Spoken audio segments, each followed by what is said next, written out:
안녕하십니까? 스피치가 스펙을 이긴다의 저자 국미정입니다. KBS 스튜디오의 천일야와 쾌얽힌 야한 이야기, KBS 아나운서 이계진, 충격 방송 비화, 뉴스를 말씀드리겠습니다. 딸꾹. 오늘은 18번째 낭독 시간입니다. 읽어드릴게요. 장기범 아나운서. 1927년은 이 땅의 방송의 첫 전파가 발사된 해다. 아울러 그 해는 이 땅에서 가장 위대했던 아나운서이자 참 언론인으로 고난의 생을 마친 고 장기범 아나운서가 탄생한 해이기도 하다. 방송의 씨가 떨어진 해에 그는 태어났고, 방송의 꽃이 핀 1988년 서울 올림픽에서 뛰어난 방송으로 세계를 놀라게 했던 그해 3월에 한마는 세상을 호련히 떠났다.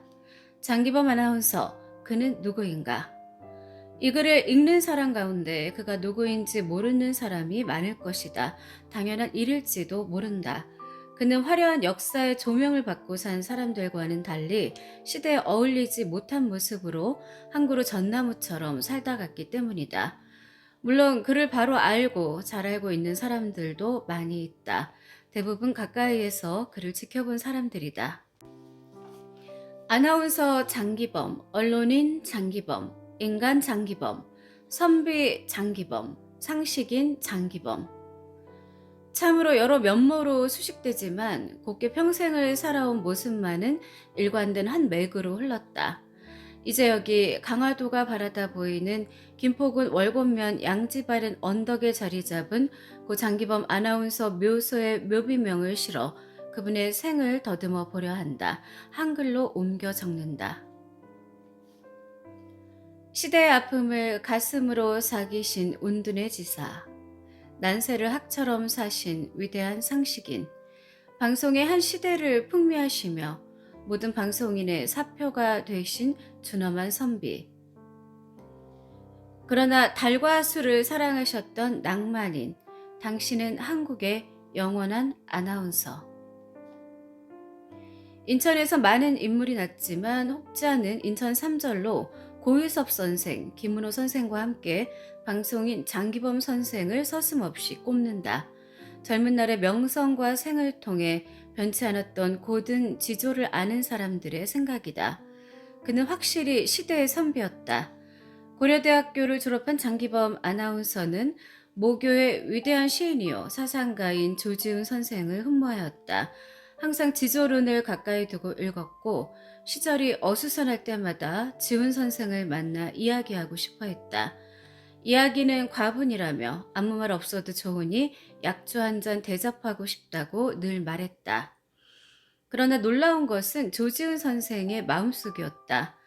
어느 해인가 지훈 선생의 제자인 이규영 아나운서가 해수에 좋다는 인절미를 사들고 모교로 스승을 찾아뵈었을 때 지훈은 공보부에서 인물 한 사람 꼽으라면 장기범 아나운서 하나라고 했다고 한다.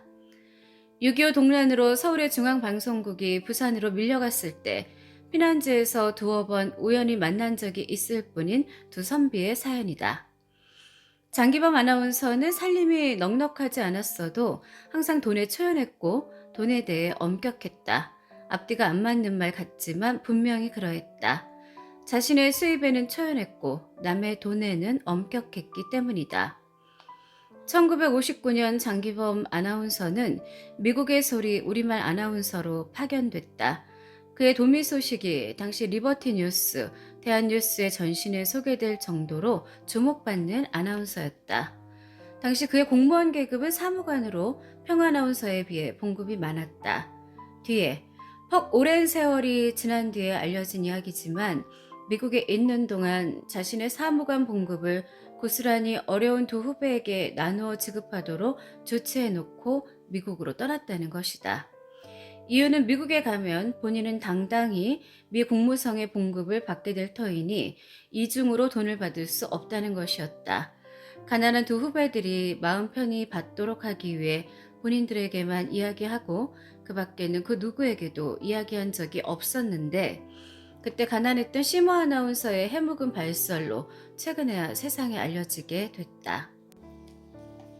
1961년 5.16 혁명의 수상한 소식을 미국의 소리에서 직접 방송한 후에 그는 귀국했고 우려했던 상황들은 하나하나 현실로 나타나기 시작했다.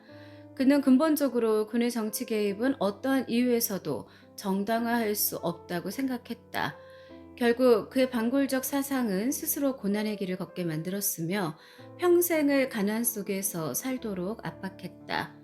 혁명 후에 생겨난 민간방송국에서 당시 KBS 중앙방송의 실질적 정신적 지주인 장기범 아나운서에게 유혹의 손길을 많이 보냈지만 조금의 동요도 없었던 것 역시 차라리 가난이 낫지 뜻을 바꿀 수는 없다는 선비적 생각 때문이었다.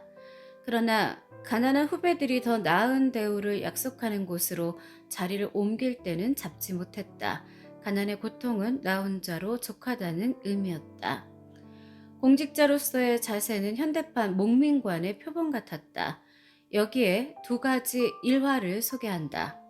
정부의 노여움을 사서 자처한 것이었음. 대구방송국장으로 발령이 났을 때 사사로운 일로 서울을 다녀갈라 치면 항상 기차를 탔고 대구역에서 국장 관사까지는 필연코 시발택시를 이용했다. 국장차의 운전기사를 일요일에 사사로운 일로 대기시키는 것은 잘못이라는 아주 평범한 이유 때문이었다. 운전기사는 안절부절 못했겠지만 그가 마음 편하도록 빈틈없는 배려도 잊지 않았다. 부산 방송국장으로 근무할 때도 남다른 고생을 했다.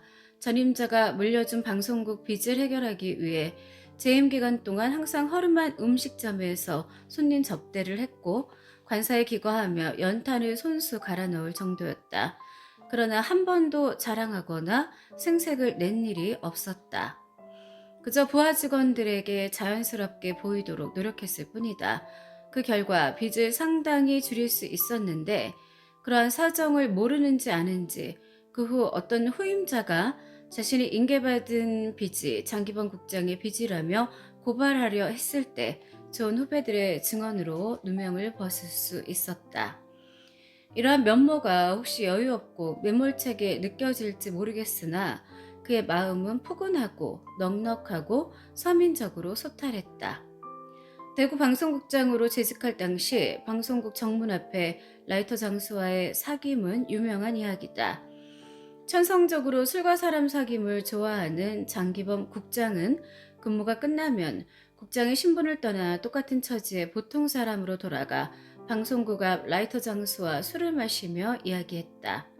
처음에는 라이터 장수 쪽에서 겁을 먹고 이상하게 생각했겠지만 술을 즐기는 소탈한 성품을 알아차리고는 이내 더 없는 술친구가 됐다. 출근길에 멀리서 바라본 검은 승용차에 대구 방송국장이 퇴근길에는 나의 술벗이라고 생각한 라이터 장수의 기쁨은 짐작하고도 남음이 있다. 물론 그 라이터 장수도 신분을 뛰어넘는 좋은 품성을 지닌 사람이었음에 틀림없다.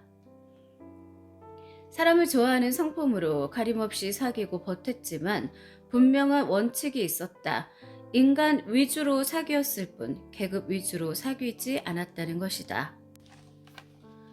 부산 방송국장 재직 시에 그를 모시던 운전기사 이모 씨와의 교유도 유명한 이야기로 전해진다. 외형으로 느껴지는 인간의 벽을 넘어 마음으로 통하는 인간의 정을 교유의 근본으로 삼았다는 의미다. 1988년 3월 18일 그가 세상을 떠났을 때 그를 흠모하던 많은 사람들이 영전에 엎드려 오열했다. 그때 남이 보지 않는 한 구석에 머리 숙여 흐느끼는 샘머리의 조객이 있었다. 장기범 아나운서를 정년 퇴임하기 직전까지 모셨던 기사 김모 씨였다. 마음속에 어른을 떠나보낸 진정한 슬픔을 느낄 수 있었으니 그 또한 허물없는 사랑을 받은 사람이었으리라. 장기범 아나운서는 예절 바르고 의로운 젊은이들을 좋아했다. 언젠가 주말 오후 후배들과 함께 인천 연안부두에서 술자리를 같이 했을 때의 일이다. 저쪽에는 결혼을 앞둔 듯한 두 쌍의 남녀가 조용조용 이야기하며 술을 마시고 있었는데 장기범 아나운서가 망가진 의자에 잘못 앉다가 그만 나동그라지고 말았다. 웬만한 젊은이들이면 되게 웃어버리거나 무관심하게 바라볼 터인데 재빨리 쫓아와 괜찮으십니까를 연발했다. 당연히 볼 수 있어야 하는 아름다운 장면이지만 사실은 흔치 않은 일이었다. 장기범 아나운서는 그들의 등을 툭툭 치며 상기된 얼굴로 말했다. 이런 젊은이들이 있으면 됩니다. 그날 술값은 젊은이들 것까지 함께 계산됐다. 육회 무비의 술자리였다. 또 한 번은 Y대학교 앞 술집에서 술자리가 벌어졌는데 한쪽 옆에서 젊은이들이 시국에 관해 열띤 토론을 하고 있었다. 술을 계속 마시며 들어봐도 하나 허튼 소리가 없었다. 만취의 상태가 되어 술집을 나서며 그 젊은이들의 술값을 대신 냈다. 저런 젊은이들이 있으면 나라 걱정이 없는데. 수주 변영로 선생의 필적할 만큼의 명정세월이었지만 한 번도 자세가 흐트러진 적이 없었고 술자석에서는 남을 말하는 일이 없었다. 다만 나라에 대한 가없는 걱정이 있었고 나라를 그르치는 무리들에 대한 굽힘과 변함이 없는 분노가 있었을 뿐이다. 아무리 술에 취해도 사사로운 뜻으로 남을 욕할라 치면 자, 술 드세요. 네로 가로막았다. 아무리 술에 취해도 하지 않는 것이 또 있다. 영어다. 미국의 소리 방송 때문에 미국에서도 오래 근무했다. 영어 뉴스를 혼자 번역해서 방송을 했으며 타임즈의 새로운 영어 단어 모집에 노케이, 오케이의 반대라는 새 영어를 만들어 당선되기도 했던 상당한 영어 실력의 소유자였다. 그러나 술자석에서 아무리 술에 취해도 영어를 한마디도 하는 법이 없었다. 아나운서는 우리말을 해야 한다는 평범한 소신과 겸손 때문이었다. 웬만한 사람들은 그가 영어를 못하는 줄로 여긴다. 마치 허약해 보이는 체격만 보았지 유도가 초단의 수준급의 수영 실력과 스케이팅을 즐겼다는 사실을 모르는 것과도 마찬가지였다. 한 번도 완력을 시사하거나 자랑한 적이 없기 때문이다. 술을 즐겼기 때문에 술과 관계되는 일화들이 많은데 그러다 보니 가끔 술에 만취되어 살아왔다는 인상을 받을 때가 있다. 그러나 그것은 어림도 없는 오해다. 1948년에 서울중앙방송국 아나운서로 출발하여 1982년 정년퇴임을 하기까지 34년의 긴 공직생활 중에 무결근 무지각의 대기록을 세웠던 것만 봐도 알 수 있다. 때로 오해하고 모함하는 사람들도 있었다. 그런 사람들을 위해 따끔한 일침을 가한 일화가 한 토막 있다. 그의 분위기를 고루하게 보는 사람은 일과 생활의 엄격한 일변을 잘못 표현한 사람들의 경우가 많다. 그의 고루한 분위기는 일과 생활에서 자주 진보적인 현실로 나타날 때가 있다. 예를 들어 한 번은 선배 아나운서들이 노력을 하지 않고 현상에 만족하고 안주하려 할 때 뉴스 배당에 혁신을 일으켰다. 노력하지 않는 사람들에 대한 일종의 경고였다. 즉, 가장 중요한 뉴스인 라디오 정오 뉴스를 배당할 때 선후배를 바꿔 놓았다. 전국으로 방송되는 정오 뉴스는 실력 있는 후배에게 배당했고 평소 정오 뉴스를 맡았던 엘모 아나운서, 당시에 천하를 호령한다고 자부하던 국내에선 들리지도 않는 국제 뉴스에 배당했다. 결과는 평지풍파였다. 예상치 못한 일이 벌어졌다. 엘 아나운서가 가만히 있을 리 없었다. 부르르 공보부에 계신 에츠모 장관에게 찾아가서 경종을 울렸을 뿐인 대선배 장기범 아나운서를 암적인 존재라고 고해바쳤다. 결국 에치 장관의 열인귀로 하여 장기범 아나운서는 산 좋고 물 맑은 춘천 방송국의 국장으로 발령이 됐다. 귀양살이 격이다. 장기범 국장은 웃으며 떠났다. 그의 진실을 아는 후배들이 흔들어주는 성동역의 배웅을 뒤로하여 경춘선 기차를 탔다. 씁쓸한 세상이지만 일단 승복했고 숙직이 끝나면 경춘선을 타고 찾아오는 후배들과 마시는 값진 술 한 잔에 취해 외로움을 달랠 수 있었다.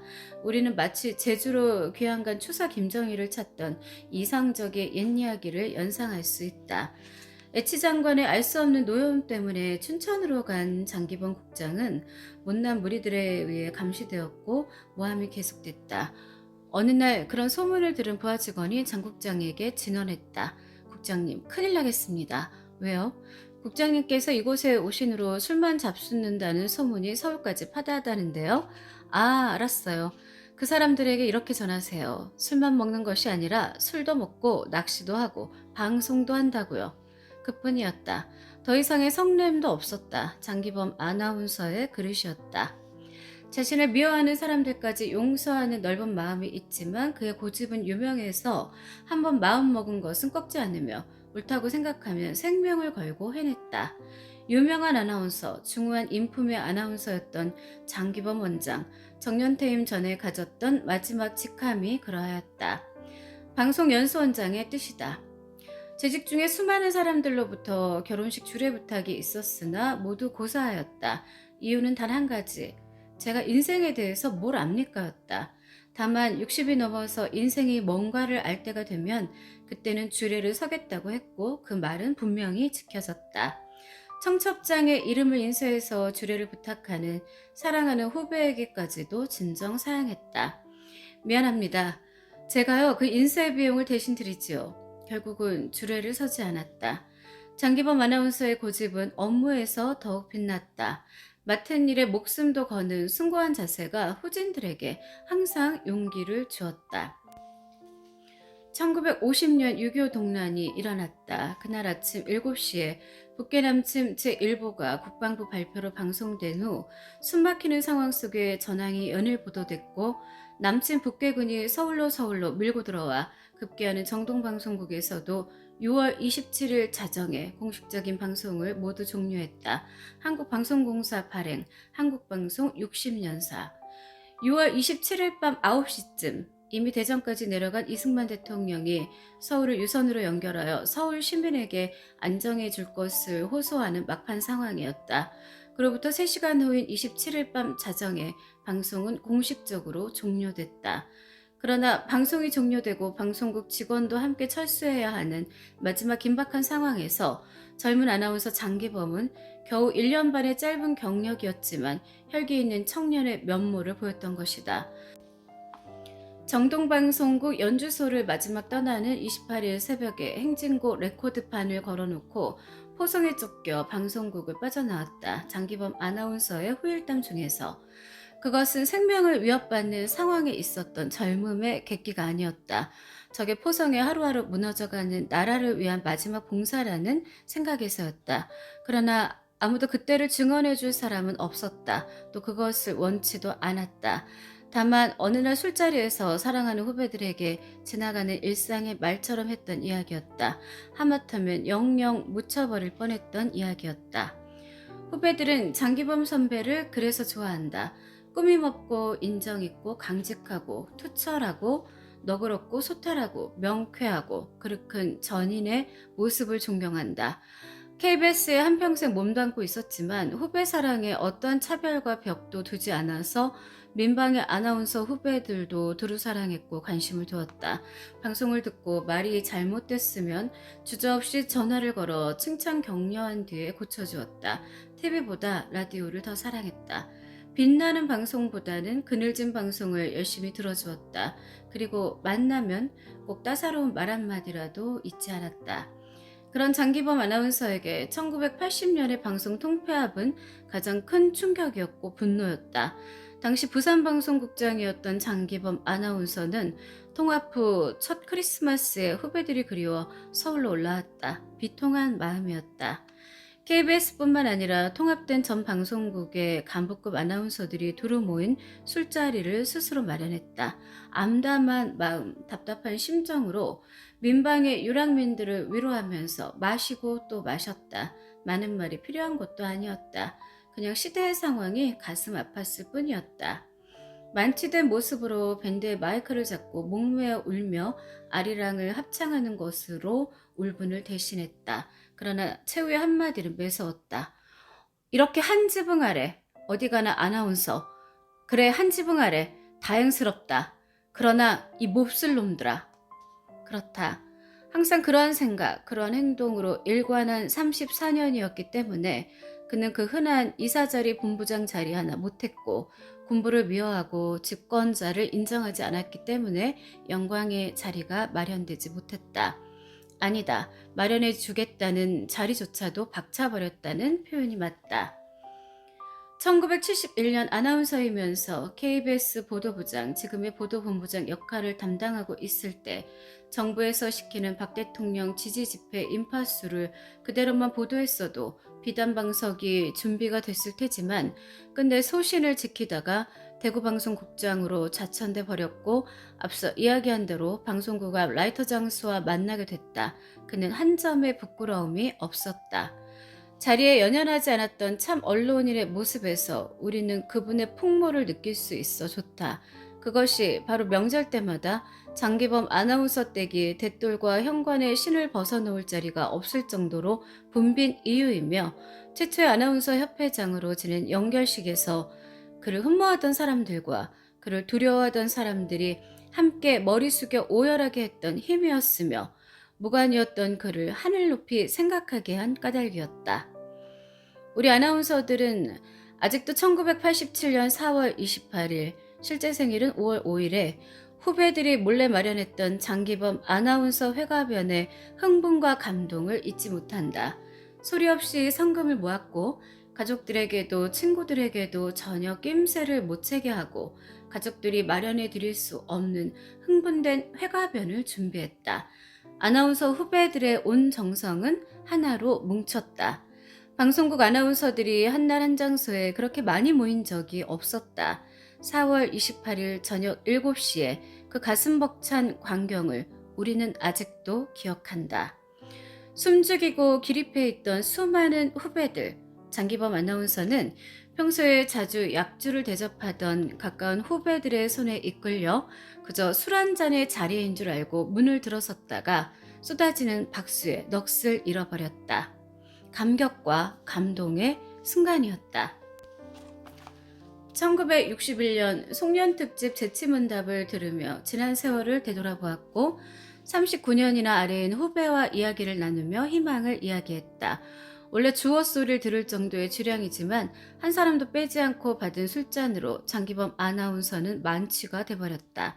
후배들로서는 어려웠던 과거지사에 위로의 말씀을 드렸고 선배로서는 바른 길을 걷는 아나운서가 되라는 격려의 한마디를 내렸다.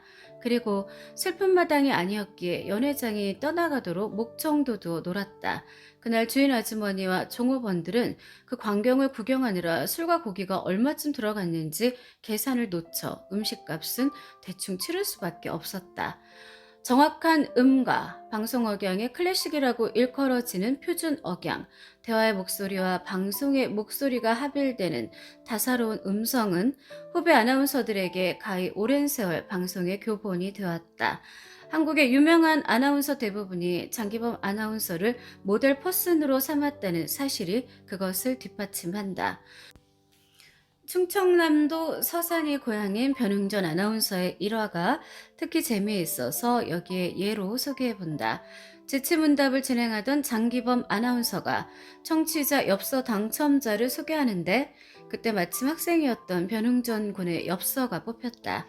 한방에서 퇴침을 베고 라디오를 듣던 변흥전 군의 부친께서 라디오에서 주소가 소개되는 순서에 따라 시시각각으로 반응을 보이는데 충청남도 소리에 귀를 세우고 서산군 소리에 베개에서 머리를 들고 서산 읍 소리에 반쯤 일어나고 변 아무개 씨가 당첨되셨습니다 소리에 벌떡 일어나 앉았다는 이야기인데 그 순간에 멋진 아나운서, 물론 장기범의 목소리에 반해서 나도 아나운서가 돼야 하겠다고 한 것이 훗날의 변흥전 아나운서가 됐다는 것이다.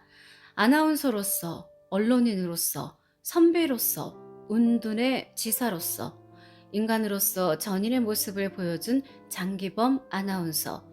그는 평생을 곁눈 한 번 안 팔았지만 술이 거나하게 취한 날이면 앵두집 순대기가 보고 싶다고 했고 문줄 안에 돌지 않는 풍차를 지독히 좋아했다.